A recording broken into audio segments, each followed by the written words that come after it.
Welcome to study channel. मेरा नाम है मोहम्मद कैसर। बिहार में बहार है दोस्तों, स्पेशली शिक्षक भर्तियों को लेकर। बिहार में तीसरे चरण की शिक्षक भर्ती TRE 3 मार्च में होगी 71,000 पदों पर, और चौथे चरण की फिर से भर्ती होगी अगस्त में 1 लाख पदों पर। तो बहुत बड़ी अपॉर्चुनिटी है। इस साल भी 2 TRE यानी 2 शिक्षक भर्ती देखने को मिलेगी, TRE 3 और TRE 4। पिछले साल 23 में TRE 1 और TRE 2 हुआ था। तो बात करेंगे हम लोग आवेदन आपको कैसे करना है। इसी माह आवेदन लिया जाएगा, अगले माह परीक्षा है।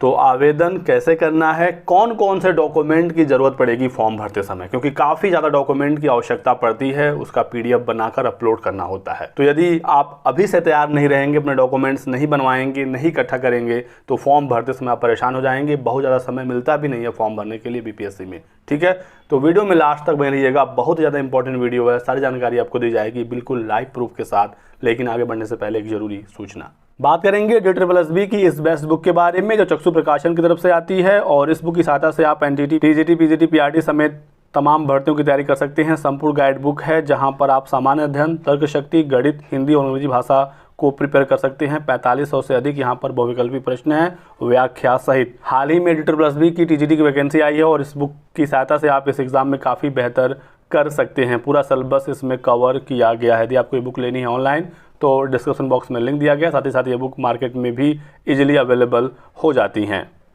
चक्षु प्रकाशन की अन्य बुक्स भी आती हैं, जैसे कि आप देख सकते हैं UP TET, BEd entrance exam, super TET, LT grade, CTET वगैरह का। तो आप ये बुक्स भी चक्षु प्रकाशन का ले सकते हैं। तो दोस्तों कुछ इस प्रकार से आपका फॉर्म आएगा।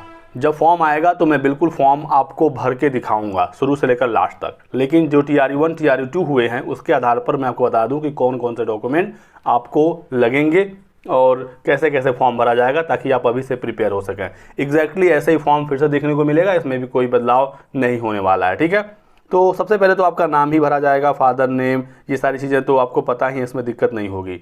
जो डॉक्यूमेंट है मेनली उसी पर बात करेंगे, क्योंकि यहीं पर बच्चे परेशान होते हैं। तो सबसे पहला जो डॉक्यूमेंट है जिसकी आवश्यकता फॉर्म भरते समय पड़ेगी, वो होगा आपका आधार कार्ड। ठीक है, आधार कार्ड के अलावा आप पैन कार्ड या ड्राइविंग लाइसेंस का भी यूज कर सकते हैं। लेकिन जैसे ही आप पैन कार्ड या DL सेलेक्ट करेंगे, जो फॉर्म भरने की फ़ी है उसमें 200 रुपये और एक्स्ट्रा ऐड हो जाएगा। तो 200 रुपये क्यों एक्स्ट्रा देना, आधार कार्ड पर ही क्लिक करिए। आधार कार्ड तो आपके पास होगा ही होगा। यदि नहीं हो, 99% के पास तो होगा ही, यदि आपके पास नहीं हो तो बनवा लीजिए। ठीक है, क्योंकि आधार कार्ड ही हर जगह यूज होता है, इसी से ही आजकल वेरीफाई किया जाता है, और 200 रुपये फ़ी भी कम लग रही है। तो आधार कार्ड आपके पास होना चाहिए। यहाँ पर आप क्लिक करेंगे, आधार कार्ड का नंबर डालेंगे, साथ ही साथ आपको आधार कार्ड का PDF भी अपलोड करना है। जो भी PDF आप अपलोड करेंगे वो 100 KB से कम का होना चाहिए, चाहे वो आधार कार्ड हो या आगे जो भी डॉक्यूमेंट हो। ठीक है, 100 KB या इससे कम का होगा तो ही अपलोड होगा। आधार कार्ड का PDF कैसे अपलोड करना है, तो एक पेज पर आपको क्या करना है, एक ही पेज पर यहाँ पर फ्रंट और यहाँ पर आधार कार्ड का बैक साइड एक साथ होना चाहिए। स्कैन करा के PDF में कन्वर्ट करके 100 KB से कम का PDF हो, वो यहाँ पर अपलोड हो जाएगा। ठीक है, PDF जब फाइनल तैयार हो जाए, 100 KB के अंदर बन जाए और वो अपलोड होने के लिए रेडी हो, तो उससे पहले आपको एक बार PDF के फाइल पर क्लिक करके अपना आधार कार्ड या जो भी डॉक्यूमेंट है उसे एक बार अच्छे से देखना है कि वो साफ साफ दिख रहा है या नहीं। क्योंकि बहुत बार ऐसा होता है कि 100 KB से कम के करने के चक्कर में PDF की क्वालिटी इतनी ख़राब हो जाती है कि कुछ भी दिखता ही नहीं है, ना कोई टेक्स्ट दिखेगा, ना फोटो दिखेगा। ऐसे में आपका जो फॉर्म है वो रिजेक्ट हो सकता है, या DB में आपको समस्या होगी। बार बार आपको करेक्शन का मौका भी नहीं मिलेगा। TRE 1 में काफ़ी करेक्शन मिला था, TRE 2 में बहुत कम, लास्ट में जाकर करेक्शन का मौका दिया गया था। तो ऐसे में आप पहले से ही चीज़ों को सही सही भरिएगा। PDF अपलोड करने से पहले आपको देख लेना है कि कहीं आपका डॉक्यूमेंट ब्लर तो नहीं हुआ है। ठीक है, तो ये बात आपने समझा। इसके बाद आगे पूछेगा आपसे कि क्या आप भारत के नागरिक हैं, तो आपको यहाँ पर यस करना है।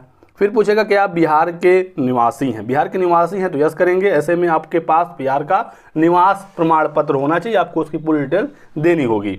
और यदि आप यहाँ पर नो कर देंगे तो आपसे निवास नहीं मांगेगा। नो करने के बाद ये जो रिजर्व कैटेगरी वाला ऑप्शन है यहाँ से हट जाएगा, क्योंकि बिहार के ही यदि आप हैं तो ही आपको रिजर्व कैटेगरी का लाभ मिलेगा।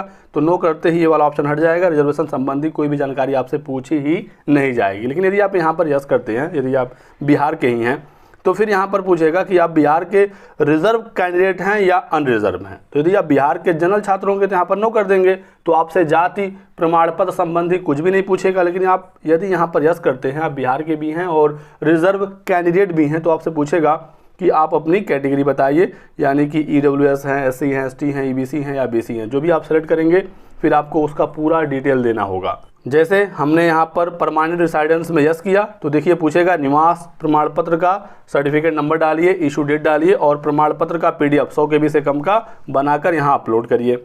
ऐसे ही रिजर्व कैटेगरी में भी यस करेंगे तो पूछेगा कौन सी कैटेगरी है और उसका फिर आपको पूरा सर्टिफिकेट नंबर, उसका इशू डेट और PDF अपलोड करना होगा।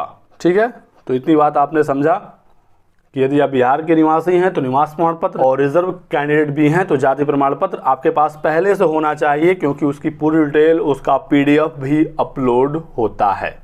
फिर यदि आप फ्रीडम फाइटर हैं तो यस करेंगे, फिर उसका सर्टिफिकेट आपके पास होना चाहिए। ऐसे ही यदि आप दिव्यांग अभ्यर्थी हैं, दिव्यांग अभ्यर्थी यदि आप अदर स्टेट के हैं तो भी आपको इसका लाभ मिलता है, इस बात का ध्यान रखना है। तो यदि आप विकलांग अभ्यर्थी हैं, सर्टिफिकेट है, तो यहाँ पर यस करके उसकी डिटेल भर देंगे तो आपको इसका आरक्षण मिल जाएगा। ये ना सोचिएगा कि दिव्यांगता का आरक्षण सिर्फ बिहार के लिए है, बिल्कुल साफ साफ मैं आपको ये बात बता रहा हूँ।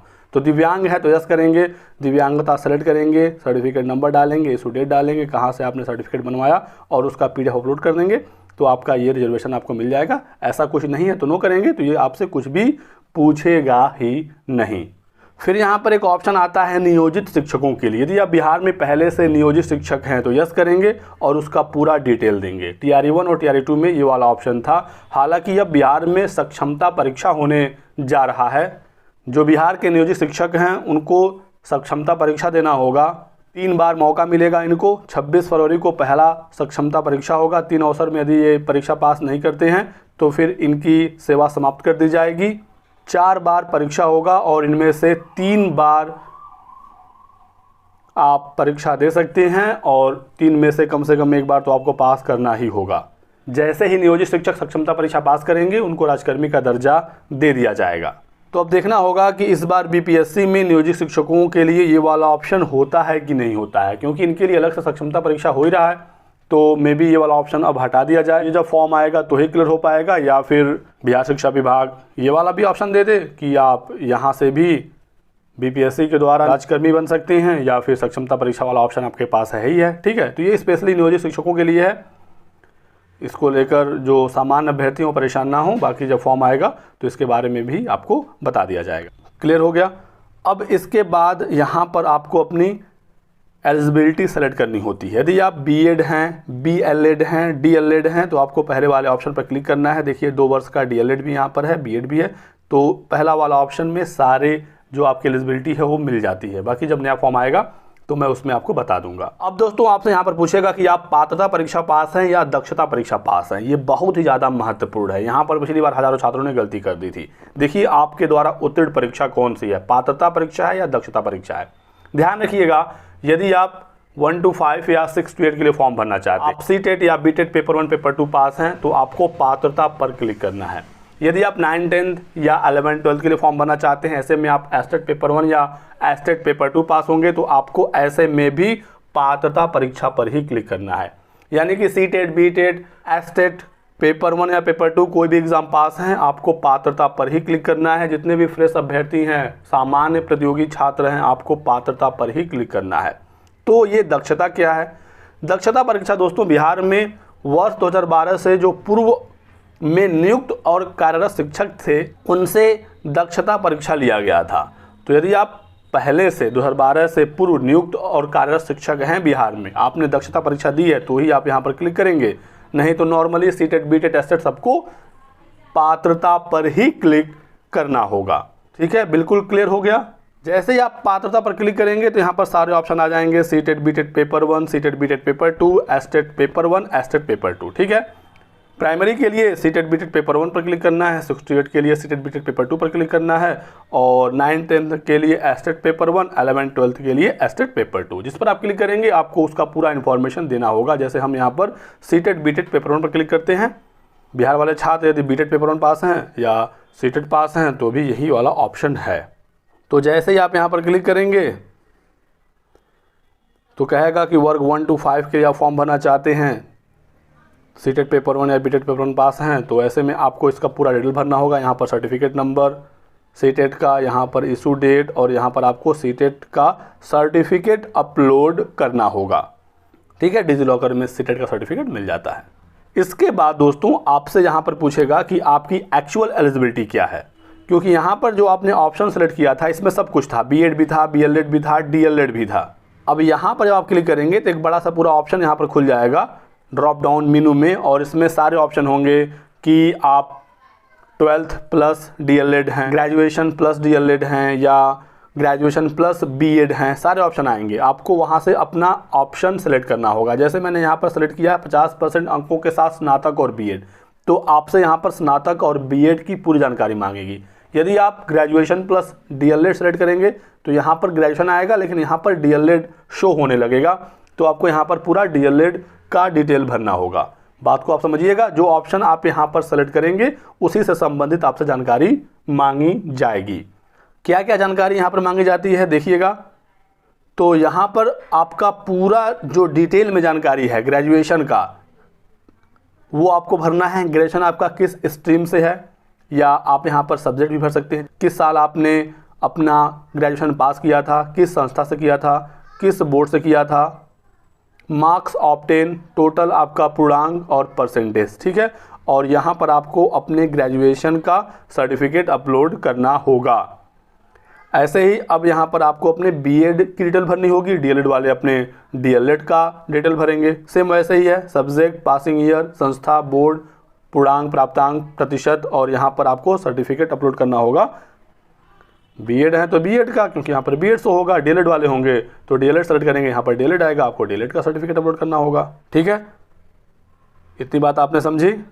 अब इसके बाद यहाँ पर पूछेगा 3 ऑप्शन, 3 जिले का ऑप्शन आता है। ये दोस्तों आपका एग्ज़ाम सेंटर नहीं होता है, ये आपको ध्यान रखना है। ये आपका जो 3 जिले का ऑप्शन आता है, ये वो जिले हैं जहाँ पर आप नौकरी करना चाहते हैं।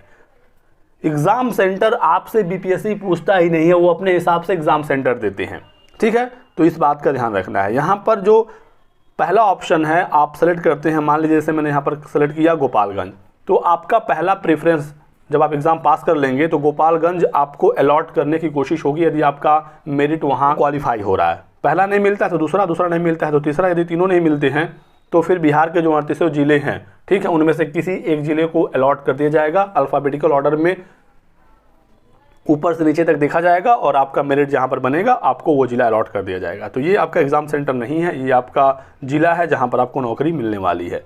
इसके बाद फिर आपके 10th का डिटेल मांगा जाएगा, 10वीं का सर्टिफिकेट नंबर, इशू डेट और 10वीं का सर्टिफिकेट आपको यहाँ पर अपलोड करना है। जो भी डॉक्यूमेंट अपलोड करने हैं 100 KB से कम का होगा, PDF में होगा, और वो बिल्कुल साफ साफ दिखना चाहिए, ब्लर नहीं होना चाहिए। ठीक है, ये बात आपने समझा। इसके बाद यहाँ पर आपको अपने शरीर का एक पहचान चिन्ह लिखना होता है। स्टार है, लिखना ही होगा। जैसे मान लीजिए कहीं पर कटे का निशान है, कहीं पर तिल है, दाना है, कुछ भी है, ठीक है, तो आप उसको यहाँ पर लिख देंगे। कुछ नहीं है तो लिख देंगे नो विजिबल मार्क। ठीक है, क्या करेंगे जब कुछ है ही नहीं, तो लिखना तो है ही, तो no visible mark, no identification mark लिख सकते हैं। इतना करने के बाद फिर फाइनल स्टेप आ जाएगा, ये बिल्कुल लास्ट स्टेप है। यहाँ पर क्या होगा कि आपका फ़ोटो लाइव कैप्चर होगा। पूरे फॉर्म में कहीं भी फ़ोटो अपलोड नहीं करना है। ठीक है, जैसे ही आप इस स्टेप पर आएंगे तो आपके लैपटॉप या कंप्यूटर का जो कैमरा होता है, वेब कैम, वो ओपन हो जाएगा और आपका फ़ोटो यहाँ पर शो होने लगेगा। ठीक है, मोबाइल से फॉर्म भरेंगे तो दिक्कत होगी, यहाँ पर आपका कैमरा ओपन नहीं होगा।